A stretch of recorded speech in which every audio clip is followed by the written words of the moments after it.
찬송가 부릅시다. 웬 말인가 날 위하여 저돌아가셨나.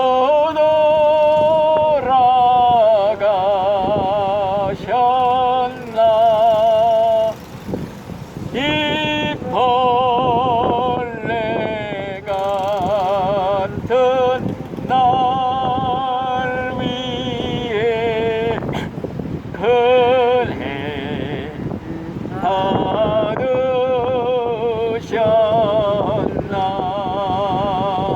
아멘.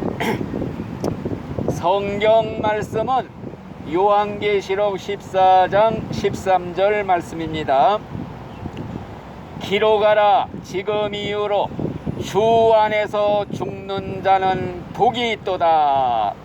주 안에서, 예수님 안에서 죽는 자는 복이 있다, 이런 말씀이 있어요. 그래서 우리는 어떻게 죽음을 맞이할 것인가, 요 문제를 오늘 잠깐 생각해 보면서 은혜를 나누고자 합니다. 물속에 빠져서 다 죽게 되었다가 구조받은 사람들의 공통적으로 하는 얘기가 무엇이냐, 물속에서 막 그냥 빠져서 헤맬 때 정신이 말짱해지면서 지금까지 살아온 것이 일순간에 그냥 주마등처럼, 영화 필름처럼 다 지나가더라는 거예요. 평상시 같으면 여러 날 동안 곰곰이 생각해야 떠오르는 일들이 죽음에 처한 그 순간에는 영화 필름처럼 그냥 다 지나간다는 겁니다. 이제 우리들도 앞으로 죽음의 시간이 다가올 때에는 이와 마찬가지로 과거 살아온 일생이 생생하게 떠오른다는 것, 이걸 우리가 기억을 해야 돼요. 만일에 죽어가는 시간이 됐는데 죄 짓던 거 생각나고 정말 남을 억울하게 하던 일 생각하고 피해준 사람의 그 얼굴이 생각나고 그 사람들의 원망의 눈초리로 나를 쳐다보고 있는 거, 이런 게 생각된다면, 이런 게 떠오른다면 얼마나 죽는 시간이 괴롭겠습니까? 특별히 예수를 일생 믿지 않고 하나님 없이 죄 짓고 일생 살았던 불신자들의 죽음은 대단히 무서운 죽음이 된다. 비극적인 죽음을 맞이하게 된다. 이걸 우리가 꼭 기억을 해야 됩니다. 이제 언젠가는 의사가 와서 당신은 더 이상 살 수 없습니다, 이런 말을 할 때 죄악된 세상 태라 순식간에 다 지나가 버리고 이제는 무시무시한 죄값으로 오는 죽음의 공포가 엄습해 올 때, 이제 죽음의 정거장에 점점 가까이 가는데 죽음의 길은 혼자밖에 못 가요. 누구랑 같이는 못 간단 말이에요. 혼자 가는 주변에 마귀들이 눈을 무릅뜨고 지켜보는 가운데 죽음의 정거장에 도착을 할 때 지옥의 사자들이 기다리고 있다가 그 영혼을 쇠사슬로 꽁꽁 묶어가지고 지옥의 죄수로 끌고 내려간다. 이걸 우리가 기억을 해야 됩니다. 그렇기 때문에 어느 죽음인들 슬프지 않은 죽음이 있겠느냐마는 예수 일생 안 믿고 하나님 일생 배척하던 불신자들의 죽음은 세상에서 제일 비참하고 슬픈 죽음이 될 것입니다. 살았을 때는 죄를 실컷 지으면서도 돈만 있으면 좋은 집에서 잘 먹고 이렇게 호의호식하면서 실컷 웃으면서 살았다 할지라도 세상을 떠나는 그 시간부터 구더기도 죽지 않는 유황불 속에 들어갑니다.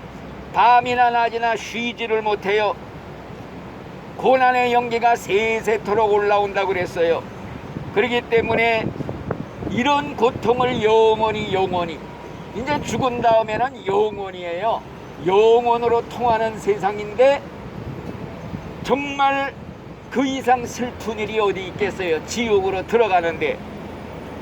그렇기 때문에 우리가 한 시간을 울어야 할 일도 슬프고 한 달을 울어야 할 일도 슬픈데 천년만년 만년 계속 울고 또 울어도 지옥에서는 눈물 한 방울 떨어지질 않는데요. 물 한 방울이 없다니까. 그러니 지옥에서 영원히 이렇게 통곡을 하며 살게 되었으니 그 이상 슬픈 일이 어디 있겠는가. 이걸 우리가 기억을 해야 됩니다. 그렇기 때문에 예수 믿지 않고 죽은 사람의 죽는 사람의 그 마지막이 제일 비참하다는 거, 이걸 깨달아야 돼요. 옛날 프랑스의 무신론자 볼테르라는 이름은 들어봤을 거예요. 임종 직전에 의사가 와서 하는 말이 이렇게 의사에게 당신이 내 생명만 6개월만 살려주시면 내 재산 절반을 드리겠습니다. 난 그 두려운 지옥으로 갑니다. 당신도 가게 될지 모릅니다. 오 그리스도여 나를 도우소서. 이렇게 울부짖으면서 나는 하나님과 사람들 앞에 버림받았다 이러면서 죽었단 말이에요. 또 무신론자, 평생 하나님 없다고 살던 토마스 스코트라는 사람이 있는데요. 이 사람도 죽으면서 울부짖는 말이 이때까지 나는 하나님도 없고 지옥도 없는 줄 알았는데 지금 이 시간에는 이 두 가지가 다 있는 것을 아노라. 내 운명은 너무나도 비참하다. 전능자의 심판에 빠져들어가는 이 두려움을 어이할까. 이렇게 울부짖으면서 죽었다는 겁니다. 그러나 반대로 일생 하나님 잘 섬기고 믿음 생활 잘한 신자의 죽음은 복된 죽음이다. 주 안에서 죽는 자는 복이 있다 그랬단 말이에요. 그래서 신자는 죽음의 순간이 왔을 때 머리가 그냥 일생 살아온 게 지나갈 때 일생 예수님을 믿고 하나님 섬기며 살아온 거, 이게 떠오를 때 얼마나 하나님께 감사가 떠오를 것인가. 내 죄가 주홍같이 새빨개도 예수의 피로 흰농같이 다 씻겨주셨다는 걸 기억할 때 얼마나 기쁩니까. 죽음의 순간에 또 예수님이 내 구세주가 되시고 하나님이 내 친아버지가 되고 천국이 내가 가야 할 고향이다, 이걸 머리에 떠오르고 생각할 때 아주 기뻐서 죽음을 맞이할 수가 있는 것입니다. 그래서 천국을 바라보면서 떠나가는 것, 이게 제일 행복한 일이에요. 우리 신자는 죽을 때 친구 중에 가장 좋은 친구, 우리 예수님의 팔에 안겨서 죽는다 하는 걸 기억해야 됩니다. 우리 신자가 이 죽음이라는 요단강을 건널 때 예수님의 팔에 안겨서 죽으면은요, 힘도 들이지 않고 안전하게 이 죽음의 강을 건널 수가 있다는 것입니다. 그래서 죽음의 강가에 우리가 발을 적실 때 바로 그 순간에도 거기도 계셔서 우리 손을 붙잡고 영원한 천국집으로 데려갈 분은 오직 예수님 뿐이다. 죽음의 순간에 식구들이 다 둘러봐도 도와줄 게 없어요. 나 혼자 가야 하노나 하는 그 순간에, 그 죽음의 순간에도 나를 인도해 주실 영원하신 정말 좋은 친구 예수님이 계시다, 이걸 생각할 때 죽음의 순간에도 아주 기뻐서 감사가 터져 나오는 것입니다. 그래서 어떤 신자는 죽음을 맞이하면서 성경 말씀을 외치기를, 시편 23편에 있는 말씀, 내가 사망의 음침한 골짜기로 다닐지라도 해를 두려워하지 않을 것은 주께서 나와 함께 하심이라. 주의 지팡이와 막대기가 나를 안위하시나이다. 이렇게 소리치면서 죽었습니다. 또 어떤 신자는 죽어가면서 야, 이게 죽음이냐, 사는 것보다 좋구나, 내가 예수 안에서 기쁘게 죽는 것을 사람들에게 좀 가서 알려다오 하면서 외치면서 죽은 신자들도 있어요. 이제 언젠가는 저도 우리 강 선생님도 죽음의 순간이 찾아옵니다. 이건 피할 수가 없어요. 오늘이 만일 내 마지막 날이라면 그러면 죽음의 준비를 어떻게 해야 될 것인가? 이 죽음 준비는 오직 죄를 회개하는 것밖에 없어요. 물론 예수님의 이름을 부르는 것도 중요하지만은 그 죽음의 순간에 할 일은 생각나는 죄 낱낱이 찾아내서 용서를 빌어야 돼요. 용서해 주세요. 이런 죄도 용서해 주세요. 저런 죄도 용서해 주세요. 입으로 토하는 것마다 예수의 피로 다 씻겨줘. 다 날아가 버려. 그래서 죄를 다 털어버리고 홀가분한 마음으로 우리가 천국으로 날아 올라가야 된다. 이걸 기억해야 돼요. 죄를 그대로 가지고서는 하나님을 만나러 갈 수가 없어요. 죄는 죄에 무게가 있대요. 무게가 있어 갖고 죄 있는 사람은 죄를 그대로 가지고 있다가는 무거워서 막 땅으로 그냥 꺼져 내려가지 올라가지를 못한다는 거예요. 그래서 철저히 회개를 하라. 그래서 깃털처럼 가볍게 마음이 되고 공기처럼 가볍게 되어 그래야 천사능이 우리를 훨훨 천국으로 내리고 올라갈 수가 있는 것입니다. 그래서 이제 옛날에 어떤 거물꽃 목사님이 있었어요. 이 거물꽃 목사 두 사람이 서로 말하자면은 그 권력 다툼을 했대요. 서로 그냥 지도자가 되려고 서로 알력을 가지고 반목 질시하면서 서로 등지고 살았대요.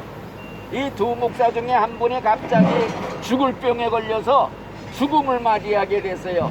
이 양반이 가만히 생각해 보니까 내가 이대로 죽으면은 천국 못 가겠다 이런 생각이 드는 거예요. 왜? 사람과 담이 막혀 있으면 하나님과도 담이 막히게 돼 있어요.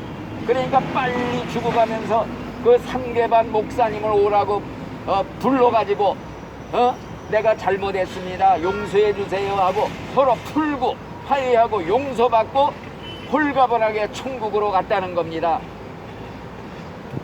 옛날에 지난번에도 내가 얘기했지만 저도 그런 경험을 이제 했습니다.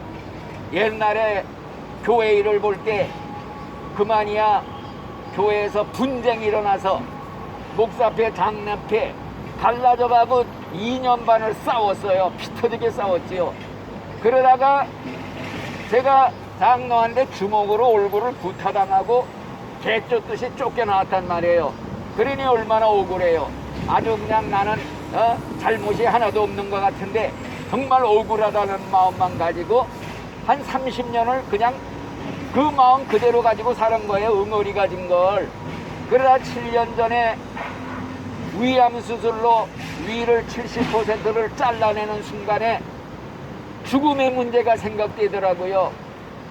그러다가 이대로 죽으면은 이 죄 가지고는 하나님 앞에 못 가겠다 하는 두려운 마음이 덜컥 드는 거예요. 그래가지고 그냥 즉시 전화를 걸어갖고 장로들한테 다 내가 잘못했으니 만나자 그래서 내가 찾아갔어요. 그래갖고 무릎 꿇고 모든 죄를 이제 회개하고 서로 화해를 했어요. 내가 다 잘못했다. 그러니까 얼마나 후련해요. 이거 회개 안 하고 이 응어리진 거 그대로 가지고 내가 잘했다. 난 잘못 없다. 이런 식으로 살았다가는 죽을 때까지 목사일 암만 열심히 전도일 했어도요 100% 지옥이라는 걸 깨달은 거예요. 죄 가지고는 못 간다. 맥힌 거 있으면 다 풀고 남한테 원망되는 거 있으면 가서 용서를 빌고 남한테 뭐 피해준 거 있으면 다 보상을 하고 이게 회개거든요. 그러니까 하나님한테 먼저 잘못을 구하고 용서해 주세요. 예수의 피로 씻어 주세요. 다 용서해 주시죠. 그러나 사람한테 지은 거 사람한테 가서 고백을 하고 갚을 건 갚고 이게 진짜 회개예요. 그래서 죽을 때 제일 필요한 것은 회개가 제일 필요하다. 이걸 우리가 기억하면서 우리는 죽는 날을 생각하면서 준비하며 살아야 돼요. 난 꼭 천국 가야겠다. 이제 죽으면은 천국과 지옥이 영원이에요.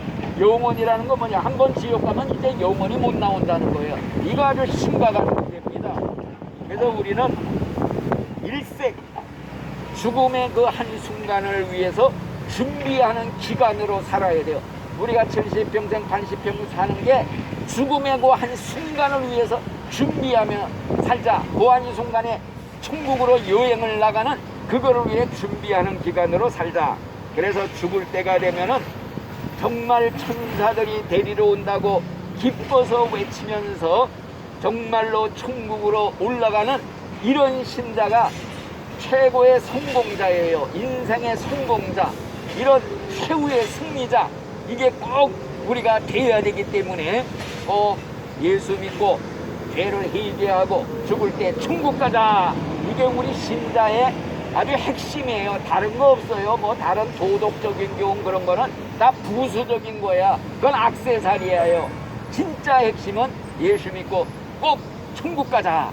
이거 꼭 명심하시고 우리 강 선생님이 다음에 천국에서 꼭 같이 만나 뵙기를 예수님의 이름으로 축원합니다. 아멘. 감사합니다. 하나님, 오늘도 우리 하나님의 사랑받는 귀한 우리 강 선생님을 모시고 하나님의 말씀을 전했습니다. 이 말씀이 신비에 새겨서 하나님 말씀을 붙잡고 꼭 천국 가야겠다는 믿음을 가지고 끝까지 하나님 바라보고 살다가 죽는 순간에 천사들에게 받들려 하늘나라 영광에 들어가시는 우리 강 선생님이 되도록 축복하여 주시옵소서. 예수님 이름으로 감사하며 기도드리옵나이다. 아멘.